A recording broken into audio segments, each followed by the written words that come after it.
From immigrant to empire, how Anil Shani built 5 businesses in the UK without millionaire backing.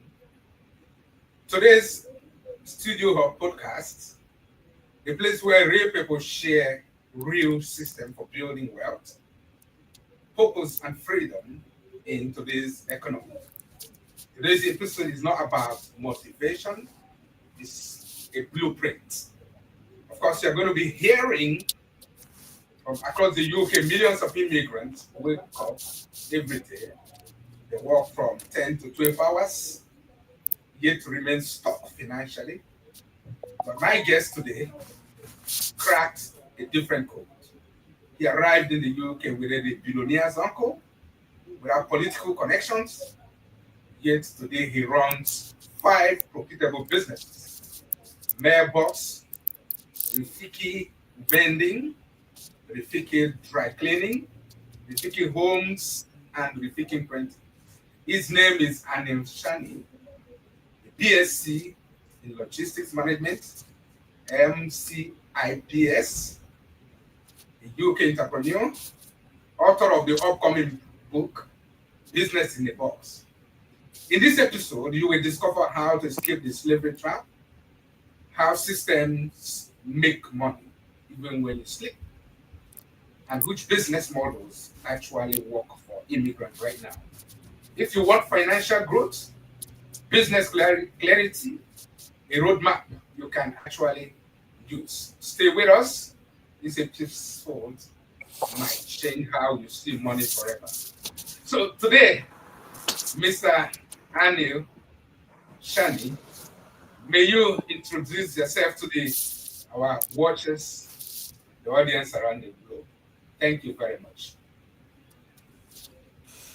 Oh, hi. Thank you for the great introduction. My name is Anil. I'm based in the UK. I speak 5 languages. I speak French, English, Swahili, and a bit of Arabic, a bit of Italian. So, yeah, my journey has not been straightforward. I started from small things, and everything I do, I give you all 100%. And whenever I start something, I'm always looking for ways to scale. So one of my early entrepreneurship venture was a taxi business in Yorkshire in Hull. So I started out because we couldn't get cabs or students. So I'm always looking for solutions to a problem. So the 3 things I normally look for in a business is can I solve a problem? Can I add value? And can I make a difference? There's the 3 things I look for before I start on any venture, rather than just for the money. And the problem I was solving, we couldn't get cabs quick enough for students. So I thought I'd do something about it myself, because demand was greater than supply. This was before Uber. Uber hadn't launched in Hull. This was before they revolutionized this business. It opened our eyes to a lot of foreign immigrants, how much money in this transport business. And I was doing that before Uber.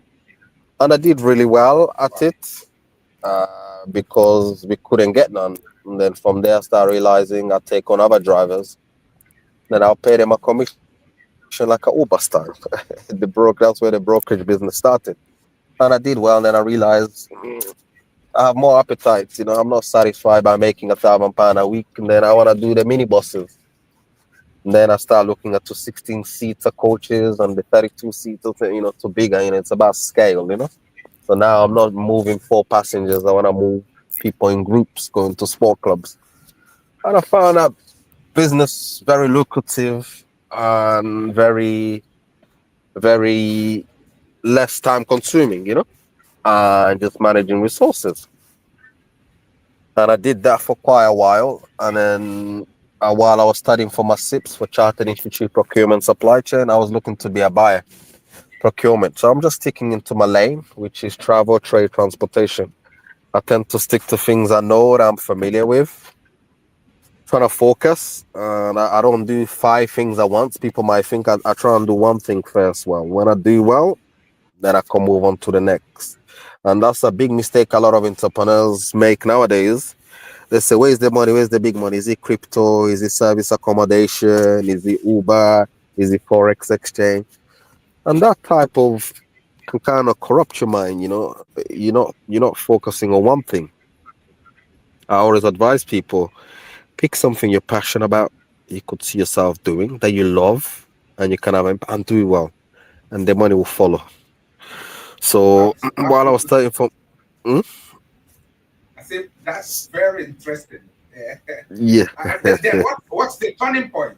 What's the turning point among those five businesses you had? Yeah, so while I was working as a buyer, which will go on to my second venture that I went on to, I was working in procurement again for a company facility management. So I was buying laundry equipment, cleaning material, consumables, chocolate, coffee, tea. I was like, boy, it's a small stuff, but they're so big in big corporation.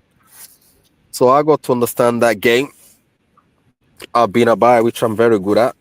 And I'd qualified. I was working with buyers in construction, facility management. So we're just buying procurement, working with project managers, facility managers. I was like, ooh, this is very interesting business. So I started looking into the vending business. One thing I liked about the vending business in the UK, again, this was before people were making videos on YouTube. You can make X amount. A lot of people, be careful who you listen to and the money and the challenges that people say. Just it's very easy to make content. I'm not big on social media to deliver content just for the sake of it, just to get hype. I try and add value where I can.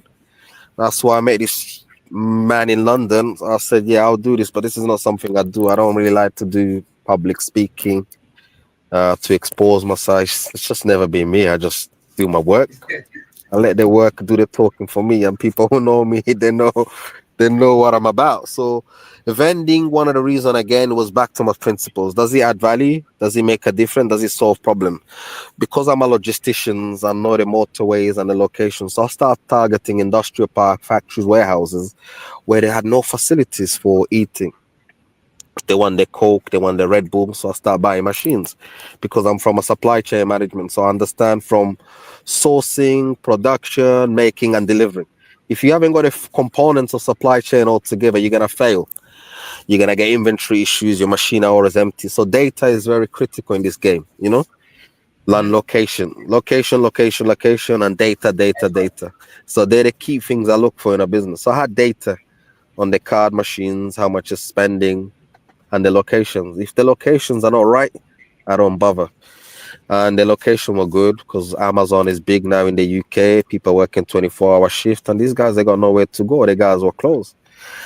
And I did well with that business. I built around over 100 machines. Again, be careful when you scale. So the scale got too much for me. I couldn't handle. So I start to think, okay, I cannot service my customers well as I could because the demand is too much and I can't keep up.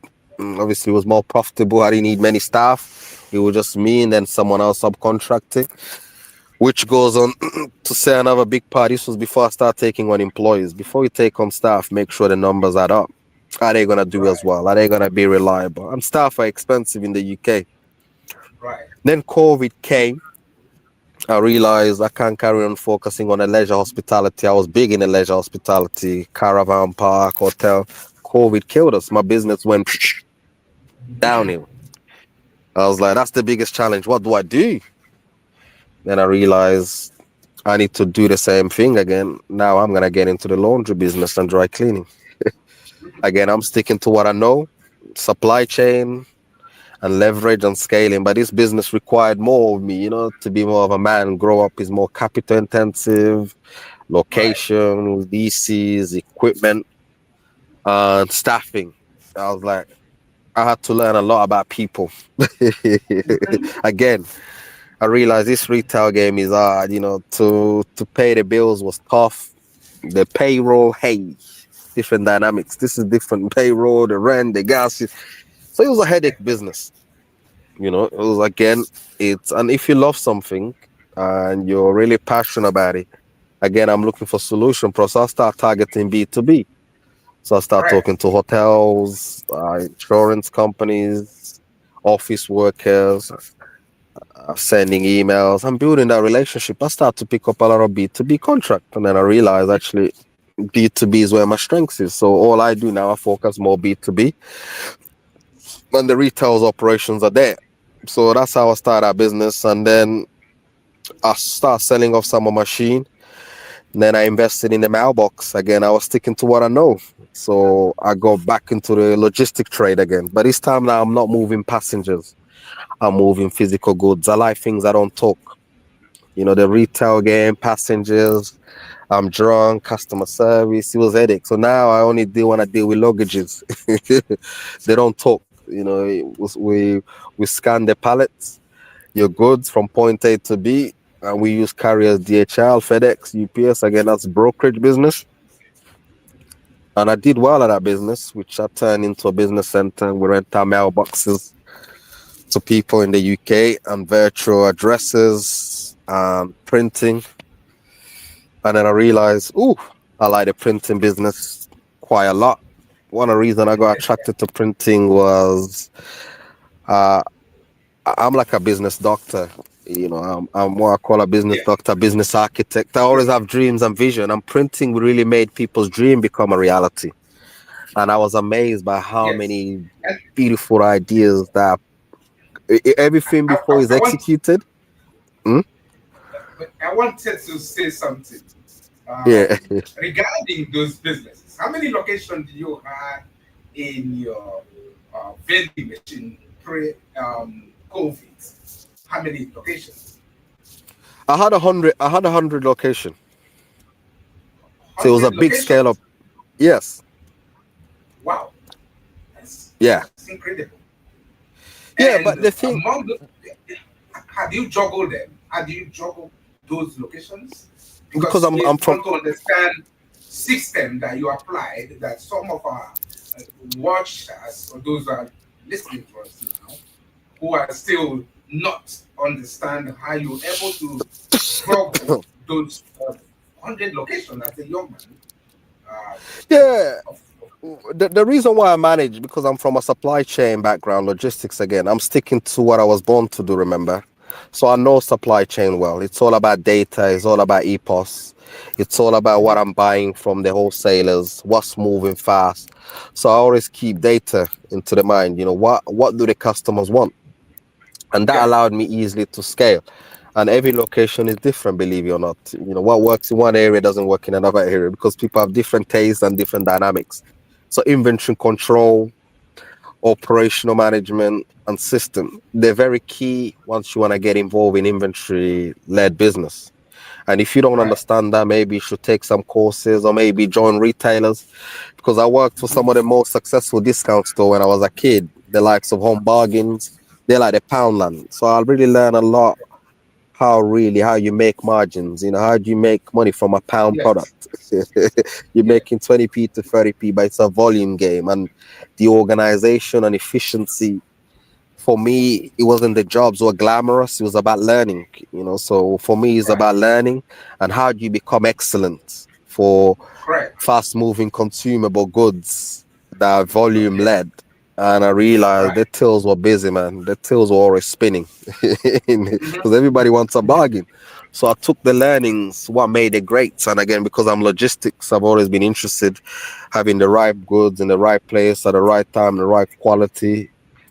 And Yes, that really is what really makes you successful. And that's why the likes of Ubers and the booking.com, they've took you on another hmm, level, the Amazon, they understand logistics. It's all them components are right, working well. You know, people we live in right. the Amazon Prime era, Uber, you know, because they understand system. And once you do that, the sky is the limit now. We want to go global. So I want to take my learnings to what I've learned in the UK now. I know I can apply it to other countries and other nations. So that's the Hmm. type of work I'm involved in and doing, just doing project at scale. What works here, it can work in anywhere, continental Europe, US, and Africa. So Right. yeah, because now I think if when my book is released, I think I can go global now because Yeah, logistics allows me to go global. we can't wait for that. But before then, many Africans in the UK are busy working. but still broke. What are they doing wrong that you did differently that made you uniquely different? Because I remember when I met you at the old center in London, central London, on a franchise conference, if I remember, small business and you know, you know, business owners and all of that. And then you took interest. We had chats, and he took me to your Birmingham, where you live. And then I slept over in your house when we looked for accommodation. I still remember how good you are. So took me to Virgin. What's the name of that center? Virgin what? Near your Ver house. Yeah, Virgin swimming pool and the spa and the sauna. Yeah, in the Correct. business. Yeah. Exactly. So I mean, you were a very wonderful and a very entrepreneur that has passion too. So what among all those five businesses that you set up, which one do you make money most, or which one do you think you can Well, replicate the same thing over and over? I think, as I've said again, going back to my topic, you can make money with anything. They're all successful Right. business, and they all make money. Right. And this is where Right. a lot of people go wrong. Don't chase the money. The money will follow you once you do great work. Because I serve people. All these businesses Mm-hmm. about serving people. Which if Mm-hmm. you're Muslim or you're Christian, biblical, first you must learn how to serve people, and then the money will follow. But people get it the other way around. You say, oh, which one makes the most money? They all have seasons, and they all do well. Each one of them has got potential to make you a billionaire if you want to do it properly. Just focus on Mm-hmm. one. And that's the lesson I've learned.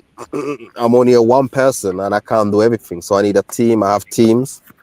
And just sticking to my strengths. I'm not gonna Right. start doing digital Yeah. currency because that's not my game. I have no experience in it, so I don't know it. So I tend to stick to Yeah. things I know that works and Right. deliver results. And that's what I advise young people. Just go where your Right. strength is and what you're passionate about. And the money will come, trust me, if you do well. There's plenty Yeah. out there.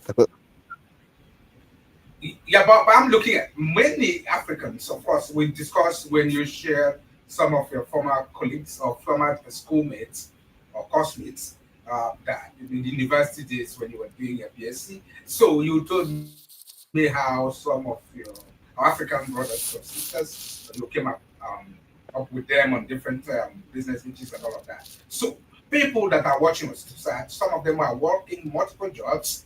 They are trapped right now in the UK or probably other parts of the world.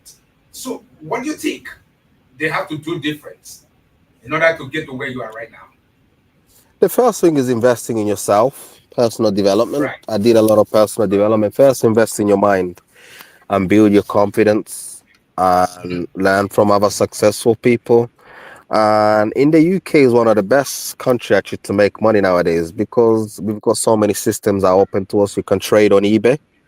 You can start sourcing goods from anywhere around the world. In the UK, you can doesn't cost much. You can get started on Amazon, start selling online, Hmm. doesn't cost much. Shopify doesn't cost much. Etsy doesn't cost much. Vinted for secondhand clothes doesn't cost much. There's so many digital venture. Again, my logistics helps me to understand so many platforms, the Hmm. booking.coms and the Airbnb, the property.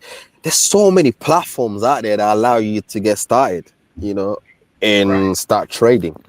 So yeah, and the side hustles are growing. There's the Uber, if you say, I fancy driving and the leisure and entertainment, that type of Hmm. hospitality. You meet people going out and also you learn the street what other people are doing. So yeah, I Right. think people being trapped, it's a mindset. Is there's so many things that are open. It's this The sky is endless to what you can do here nowadays, with technology. And you don't have to be there. Right. So that's no Mindset. longer an excuse. Right. Right. So the best thing is to for them to acquire skills, know what they are passionate about, and just go from there. So Mailbox, which is your franchise business. So can you explain more to those who are paying attention right Yeah. Yeah, Mailbox is a franchise from the US. One of the Okay. reasons why I like about Mailbox is got five profit center revenues, and my heart is always working with business people. So we work with a lot of business people who are shipping goods all over the world, manufacturers or importing. Again, I'm sticking within my lane, you know. I meet so Yeah. many great entrepreneurs who are doing amazing things, and we're providing a service to them. We're providing Right. mailbox rentals to them. We're providing printing services to them, and I'm surrounded of a great network entrepreneurs, and we're all over the world. There's 3,200 mailbox centers globally, so it's a global business that works to serve local businesses and the business center in the community. Right. And then, what system do you put in place? And how many locations do you have for the mailboxes right now? For the mailboxes at the moment, I've got two, Okay. so but I'm looking to expand. I've Right. learned a lot within the network of franchise. Uh, I'll probably create my own, probably even have my own franchise in the future. I can add the lessons I've learned from other ventures and the ones that haven't worked out. I think before I met you as well, I invested in another company called Fast Sign Franchise. Okay. We make sign in Milton Keynes, but that venture never worked out for me because of staffing issues and distance. So I learned not to try to manage things that are too remote from me. I learned that with people, so I failed that venture, which cost Right. me a lot of money. But I learned a lot of valuable lessons, which made me more successful on my next ventures. Key lesson was stick within my lane. Correct. And then the real estate, the Rafiki homes. Can you share Yeah. throw more light on that? Yeah, so that Rafiki home was born out being a retailer, renting properties. I realized how much I was paying the landlords. I says I can do this myself, you know. I'm wasting so much money. So Right. now I only want to rent out my own properties with shops and flats. And that's how Rafiki Home came about, really. It's an area I'm looking to grow, which complements my skills of supply chain and to Yeah. develop more units, you know, more little business centers for people to work in the offices and run their Yes. trade counters. Again, I like to serve business people because I can add value with my knowledge and experience. I prefer that Right. business more than residential because I don't like to deal with tenants. I don't like to build deep relationship like that because that's not really my game. I can't add value to you, but business people, I don't care what business you do. There's somewhere I can add value in your business, whether it's the systems, whether it's marketing, whether it's on the web. There's always something that can help a business owner overcome or contact I can put them Right. in touch with. Right. Fantastic. So this is I'm amazed by your um, entrepreneur deep understanding of businesses, business concepts. You can pick any business and then build it and multiply it, and that's the hallmark of an entrepreneur. So, for a young African in the UK or Nigeria had £5,000 to £10,000, which of these business can you tell them to start and why? Ooh, you're asking a very tough question. It is because you're uh, a tough uh, person. I've uh, seen you one uh, on one, and I remember when you uh, took me to one of your laundry business and also your mailboxes office, and I saw amazing staff, people who are grounded on what they do, professionals. So I know that you could be able to offer very expert opinions and advices to those who are watching us right well, I'm like a business doctor, as you got to see at a business center. First, it now. depends who the individual is. First, I do a lot of questioning first. What do you like? What do you enjoy? What do you see yourself doing? I might recommend a digital business. Okay. I might recommend a massage beauty business. I might recommend transport business, brokerage. So yeah, it's tough. It depends who it is and where you are in your journey because I have solution for different people. Are you just looking to start? Are you someone who's mature with a lot of in the middle, or are you someone with a lot of money? So I've got different product for different person, individual. So that will be my first starting point, because I don't want to sell the wrong advice to someone. Say, I know you told me to do this, it didn't work. I told someone a digital business, they don't even like tech, you know? They don't want to take good pictures. They don't want to take listing. They don't want to engage on social media. And then they blame me, say, I know you gave me the wrong advice. So yeah, Right. but there's plenty. Even £1,000 you can start. You know, for me, entrepreneurship is making something out of nothing. If you're giving a lot of money to do something, you're not a businessman. Anyone we giving a lot of money has got a high chance of doing something. For me, it's doing less with very little and turning something small into something amazing. So that's what I call entrepreneurship: is growth phase and journeys. A lot of people don't want to do that. They've got £1,000, but they want to make 100 grand. So it's small baby steps. Now you want a grand. Next, let's make 5K. And then from 5K, let's make 10. Then from 10, let's see if we can get you to 25. 25, 50K. From 50K, 75. It's stages, but a lot of people want to move from 1K to 10,000. And things take time. You know, things take time. You need a lot of patience and just gradually enjoy. You know, if you're religious, if you follow what I like, manufacturing or farming, or when a woman gives a baby, everything takes time. You know, you can't get pregnant today and deliver tomorrow. When you go farming, traditional, when you look at farming industry, traditional, like, how long does it take? When do you harvest? So there's a lot of lessons to learn in farming and agriculture. Manufacturing, the UK is a manufacturing nation. How long do the great manufacturers take to become world class? There's many here in the UK, Germany, and Italy. There's too many greatness that I'm surrounded with in the Europe to learn from. And I'll look for them to become household name. It took time. So Right. if you're brokeraging, you're wholesaling and you want to get into manufacturing, no, it requires a lot of different type of thinking. And if you do it correctly, you will get there. My goodness, I've learned so many things from what you just said. Listen, guys who are watching us right now, you can't give birth to a baby by one day. Instead, you get pregnant and then you wait for 9 months. He's talking from experience. This is not theory or motivational speakers that you found around. This is from the experience building 5 multiple businesses in the UK. So he's grounded. And then what he said, for those who are limited by money, you are looking at certain amount of money for you to start. You heard from the horse's mouth. He said you don't need a lot of money to start building your life or the dream of the life you want to live. He said you need just little money.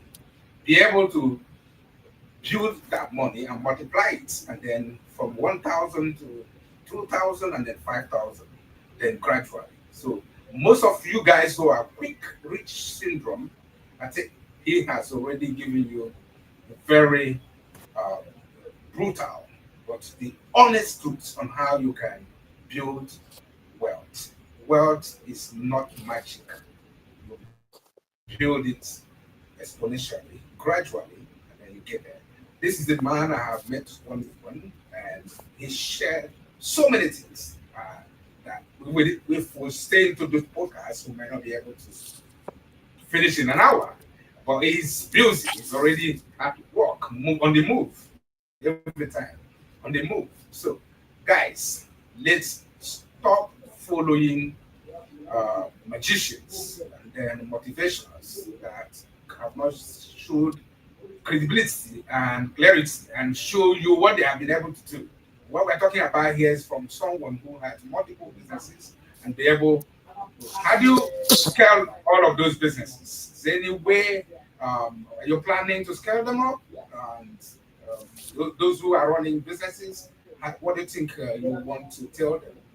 And then how you're scaling yours as well? Yeah, as I said, take everything like baby steps. You know, Right. I don't sell any magic, or I always say to people, don't take on more than you can handle. It's a bit like someone Right. who goes to the gym. If you could only bang 60 kg, don't try and do 120 kg, because Right. your diet and the strength is different. And that's my biggest problem I have with people coming to business. Why in other sectors have processes and things that, why do you think you come to business, say, I've got 100K, how could I make the quickest return? A business Mhm. doesn't work like that. A business Right. is a patient, long-term game. It doesn't even matter. You can even have 100 grand. You can also lose it very Correct. quick. Right. So that's, I think, because of the hype of social media, people are buying into Yeah. hypes. You know, my model, people might say, is boring, is long. While other people, they want something quick results, quick. You got 10K, I can show you how 10K can be turned into 100K. And that's not my philosophy. And it's never worked Right. for me. So you're looking in the wrong direction. So a lot of people in business, I'm going to get, how do I get rich quick? How Yeah. do I get rich quick? The rich How syndrome. do I? Yes. And it doesn't work. Do Right. something well. Even sometimes, so I even tell people you're better off putting your money in an African bank on India, 100K, you get 10% on your return. That's 10 grand a year. Hmm. Over 10 years period, that's how business work. You would have made your 100 grand just in 10 years. Correct. Yeah. That's also another lucrative venture. Safe, secure, slowly, steady wins the race. So I have Hmm. someone say, I want to come into business with you. I got 50K. In year two, he's already asking for the money. Year one is learning. Year two, we know what we're doing. Year three, we're building momentum. Year four, we're on turbocharge. Year five, we've mastered it. 5 years. But Right. year two already, you're asking, when can I get my money back? When can this? So all that this is why it's people's expectations. When you Yeah. go to a bank or you want return, sometimes you say it's a 5, 10 years. When you give your bank money, you don't go year one or after 6 months. Oh, my boiler's broken down. I need that 10K or my car. That's not how business works. No. Now I need it now, yo. I wanna cash out. You know, you mean you wanna cash out? What? This is not what we sign up for. So That's even when you right. sign leases, with solicitors, our Yeah. longevity be looking for 10 years. By 10 years, Right. 5 to 10 years, then Yeah. that's when we get our money back. Yeah. Mm. That's right. I'm looking at like, where did you learn all these things? Is it from your mom or your dad? And you're from what country is your origin in Africa? Mm. Oh Yes. well, What's your country? well, I'm from East Africa. So my mom is from Rwanda, my dad is from Burundi. Fantastic. You're complete Africans. So Yeah. where do you borrow the entrepreneurial spirit from? Your mom or dad? Well, my dad was very entrepreneurial, so he's always Okay. been very entrepreneurial. So I got a bit of both. My mom was very hospitable, so I do both. Hospitality, looking after people well, and when you treat people well, you always make money. So that's one of my greatest weapon I learned from my mom. Mm, Fantastic. How do you juggle yeah. business with your family? How do you juggle them with your children, their twins? How do you juggle them? How do you have time for them? For those who are children, kids, and they're running their own business. How do Well, you if manage as I say, once you set up the right business and infrastructure, the business just runs itself. If you set it up correctly, again, the foundation. If the business is stressing you where you don't have time for your family, drop that business. It's not worth it because it's causing you more Mhm. grief. If you got headache business, which I don't like, which are not set up correctly, then you're not gonna have time for your family. Then for me, family first and then business second. Because Fantastic. my family comes first. Uh, so if I'm Yeah. not good with my family, and also mental well-being as well, you want to make sure you live in a nice, good environment. Exercising is key, meditation, and eating well. So all them three components. Forget any business, any money. If you're not doing them things right, you're not gonna do well in the business. You know? Mm, mm. So, your book is in a box coming soon. What is the biggest mistake new entrepreneur make that this book will help them avoid? Is there anything you can, from the book that's already come? Say that again. Yeah, you have a new book. It's coming very soon. Mm-hmm. In that book coming very soon. So, what's the biggest mistakes that entrepreneurs make that you want them to I, f- avoid? I think the biggest mistake entrepreneurs, including myself, make, you try and take on too much.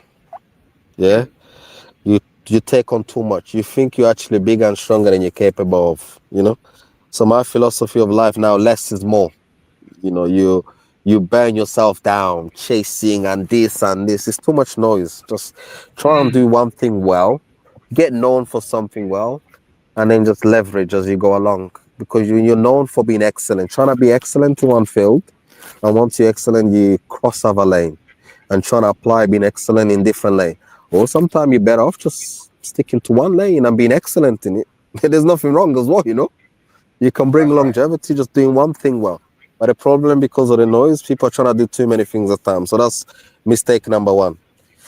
Mistake number two, sometimes people don't wait long enough. They quit before they were just about to break through to blow up.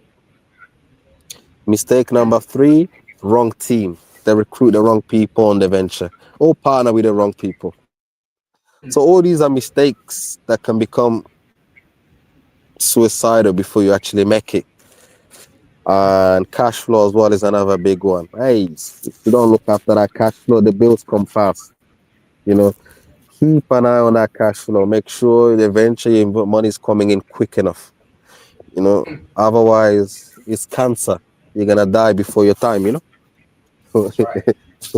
And So then for money. the system, for the system in the UK and the third world, like Africa, we are running business in the UK and Africa. So, what would you advise? Some of us who have businesses in the Africa, then you are a very organized system. So, what advice you want to give to all of us?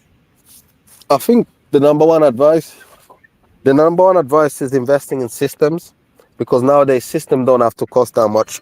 You got India online, they're developing a lot of good systems. Chinese, Philippine, cost effective within your budget. Even in Right. Europe, some subscription software. So there's a lot of software and solution and invest in system. CCTV cameras if you're in retail, EPOS system for data, and card payment facilities. So you want things that give you data. So you can run anything on the move anywhere. You know what's happening. You know, you need visibility all time. Without visibility, you're driving blind. You're about to crash, is what I call it. And a lot of Right. African businesses are headache. I have to be there. I can't trust no. Does that mean the business is not set up correctly? You know, if it doesn't give you a life, it's not a business. It's a job. You know.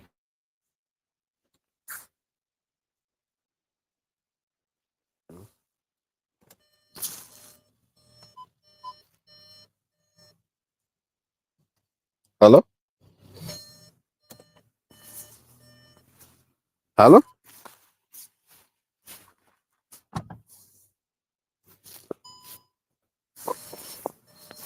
Taking hello. his time. What do Yeah, you I'm say? here. I said, what's a great way to end the podcast when you said that a lot of headache in African running business in Africa, you have to be there. It's a lot of headache, a lot of dysfunctional system. So continue from that line of thought. So as we close, come to the conclusion of this podcast. Yeah, I think Africa, even me looking at it from a European, it's in a great place. Africa has a lot of potential. The political systems have improved in a lot of nations and the system. And a lot of people are well informed in Africa now because of tech. You know, now you're in Nigeria and we're speaking now. So all these things are available everywhere now. So the world has become a very small place. So the first is believing in yourself. And now I believe you can make it anywhere, you know, because of this tech now. You know, there's tech that allows you to connect with people remotely or in person. So it shouldn't cost a fortune Thank, to have yeah, digital infrastructure to do things now, you know. So the world is a small place and you can make it anywhere. right. Uh, if you do it right, people will also embrace you and people will back you. There's good people out there and you'll be surprised where you find your blessings in life, you know. And you can find Exactly. talent from anywhere and you can find investors from anywhere. So That's now investors and talent is everywhere now. So the world is global. So that's my vision. Just think global. If things are not happening in your town, maybe cross border, go to another country that's next to you, you know. So that's my advice. Thank you very much, Mr. Leo. In fact, we're going to be having the second episode of this podcast, and I hope you will find time without much wasting of your time. I want to thank you on behalf of TD Studio Hub. And then, how can they connect you? Those who listening, watching this podcast, how do they connect Well, I have an email.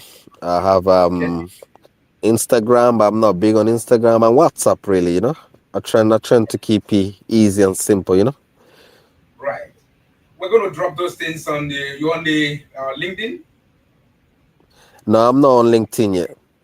Okay, so we're going to drop your contact. So you people who need your services might reach out to you for um, service provision. So thank you, Miss Annie, Okay. Shani. We really appreciate the time. We do have a lovely day. We hope to catch up with you again in soon, not quite too long time, for you to come and share your expertise on these things that will help people around the world to build O- a business of their choice and live in a good life. Thank you, sir. Thank you. Bye. Right, good, have a good day. Take care of yourself.